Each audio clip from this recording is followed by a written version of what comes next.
Have you ever wondered what is creating this world condition, or what's going on with people and animals and plants and nature and stuff and whatever?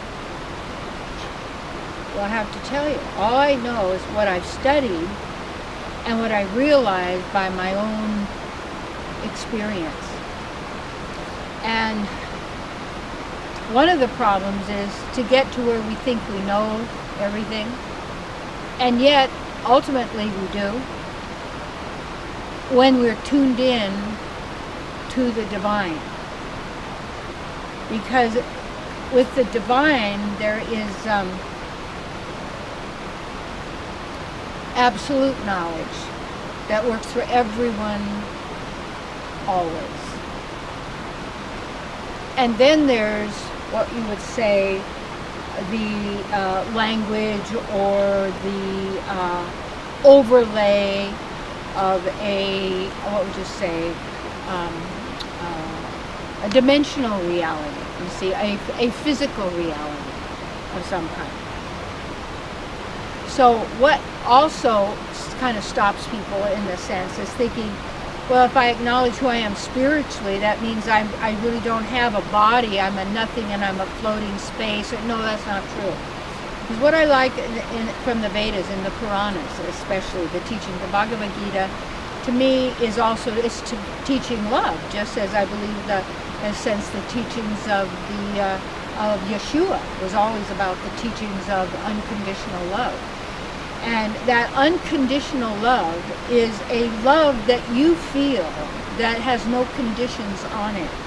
That means you don't stop yourself from being the love that you are, regardless of what anyone or anything else is doing or appearing in the outer world.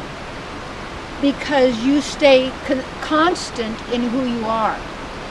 And when you start to look at how this reality is created, you can observe how much energy is put towards communication, media, and how all-consuming this consciousness of media, of cellular media, of video games, of electronic this, a technology this, a machine this, a rocket this, all of this having to do with material energy in a reality that appears to be at conflict with itself. That there is a war and peace narrative going on. And you can perceive it where some people say we want peace, and if you want peace, that means you're going to generate war.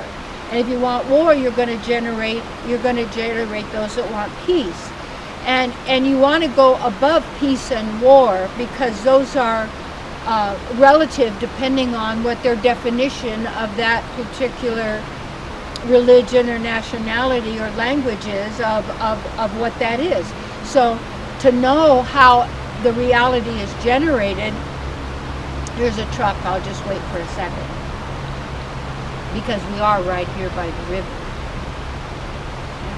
It was pretty quiet.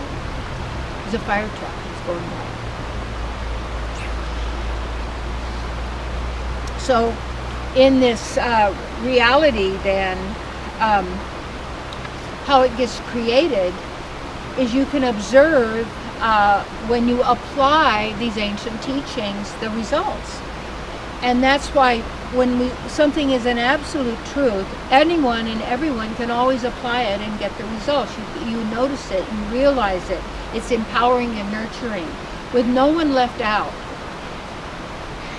And so when you use that divine logic and everything, you go, is what I'm doing have a beneficial result for animals, for plants, for humans, for all of life, for the life cycle itself?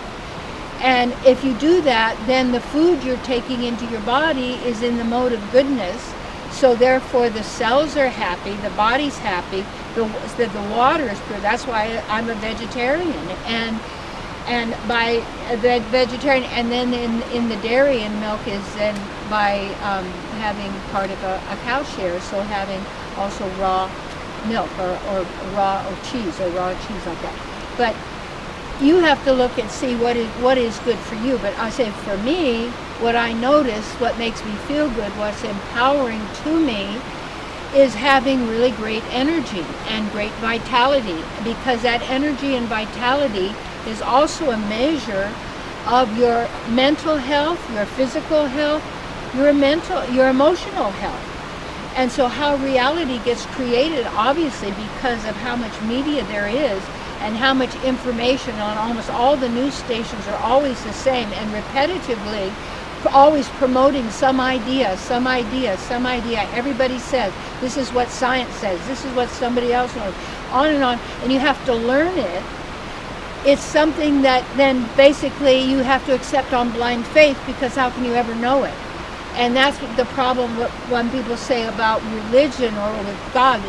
Their particular understanding of it is based on blind faith that you can't apply, you can't notice, and you don't know.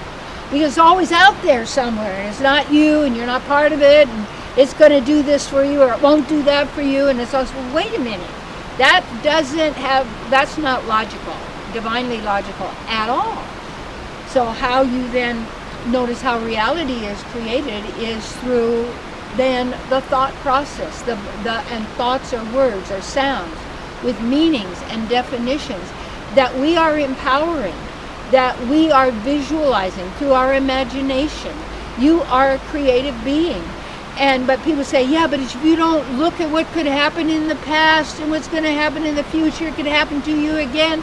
No, now you're generating all of this, and it's going to be played out on the movie. And that's why people police each other, to make sure that everybody's normal, that you're the kind of grandmother I want my children to have, or you're the kind of, because then you will take her shopping and you will buy her things, and then you will get her all this stuff because it'll be according to my plan. Well, maybe that's not who you are.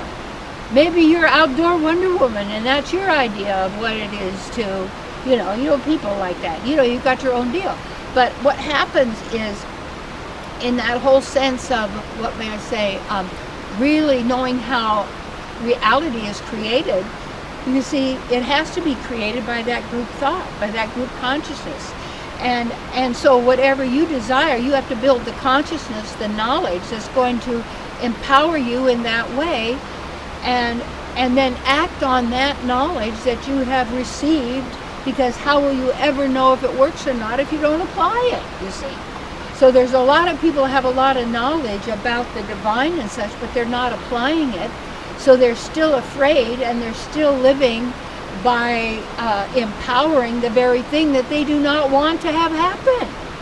So that's the real key right now, is to realize, build your consciousness, build the spiritual consciousness, absorb yourself in spiritual nature.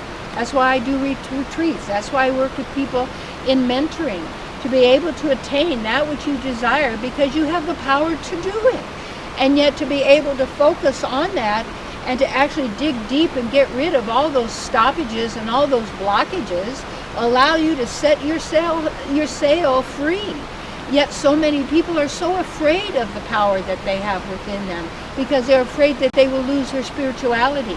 But when it's bona fide spiritual knowledge, and you realize it and you know it, you become more empowered, as well as to all those around you who prosper just simply being by you, and in even thinking of you, their lives are transformed. Okay? That's the deal, and that's who you are. You got to claim it, own it, be it beyond a shadow of a doubt.